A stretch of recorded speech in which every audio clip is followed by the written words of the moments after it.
Why is it that sometimes God will allow negative things to happen in our life, but prevent things that we think are good?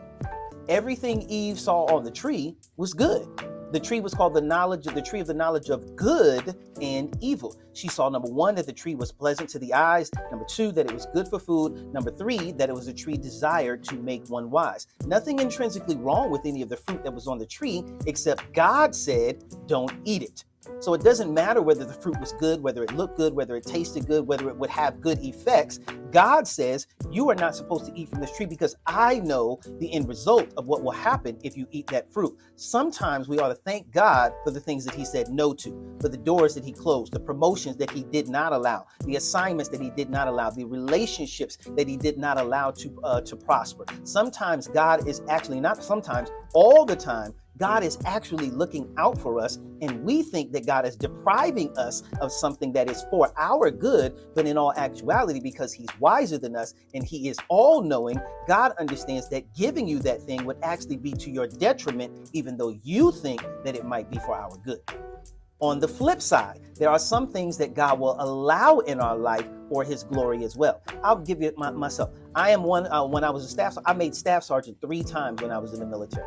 3 times. That means I was demoted twice. All right. I was Q&P. For those of you in the military, I had a negative report that was in my record, a negative evaluation because of a toxic leader that I went through. Many of you all know my story. I've told it many times. There were certain negative things that God allowed in my life. Some of them were my fault. Some of them were absolutely not my fault. But they have molded me and shaped me into the person, the chaplain, the husband, the father, the soldier, the leader, the Christian, the preacher that I am today. If I had not gone through that adversity, I wouldn't have the empathy that I do today. I would not have the compassion that I do today. I would not have the servant's heart that I do today. This is why James tells us, count it all joy when you fall into diverse temptations or various temptations, because the trying of your faith works patience. God understands, or perseverance. God understands that there are some things in us that have to be developed that can only be developed through adversity.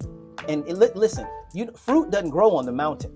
Fruit does not grow on the mountain. It grows in the valley. We don't learn anything from just having all kinds of mountaintop experiences. We learn from the valley.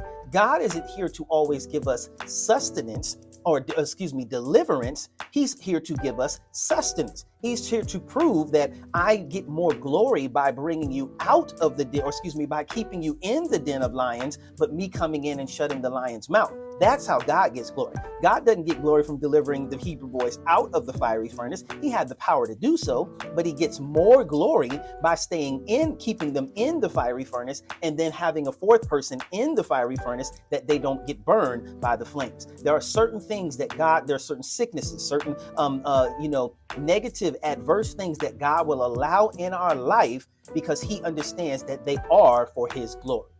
God is concerned